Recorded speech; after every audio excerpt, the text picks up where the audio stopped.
Hello guys, yan. Mag-area kami ng lifeboat guys. Ngayon dito sa Brazil. Yan yung 8BD, yung tawagin Fall Preventing Device. Ito naman guys, yan yung cable wire sa battery plug.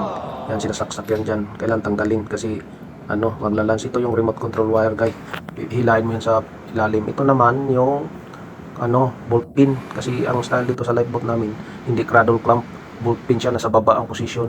Ito naman guys yung service, yan yung service na request guys kasi pag mag-launch kami ng lifeboat kailangan may service, hindi kami sasakay sa lifeboat. Ayan guys, sumakay na sila, daan doon sa pilot ladder yung mga yung mga sasakay sa lifeboat. Hindi pwede sasakay dito sa lifeboat guys, kailangan may service boat. Ayan, sumampa na sila guys. I-area ko muna yung lifeboat bago sasampa yung mga crew for safety, para safety yung mga crew guys. Ayan guys, sumampa na sila sa lifeboat galing sa service boat. Ito naman guys, yan yung yan yung tagol pin. Tanggalin yan pag inarya.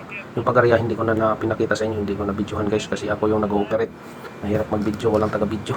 Ayan guys, yan yung yan yung tagol pin natin na tawag. Ayan, tanggalin yon. Yun yung nag-hold sa remote control wire kung hilain din sa baba ni third kung siya yung nag-operate doon. Yan, pinabanti na guys, tinisting. Hindi na tinanggal doon sa block kasi delikado kasi medyo magalaw dito sa Brazil. Pinaatras abanti na lang guys kung gumagana ba, tsaka hard starboard, hard port, chinik light, everything okay, at saka ni-recover ko na guys.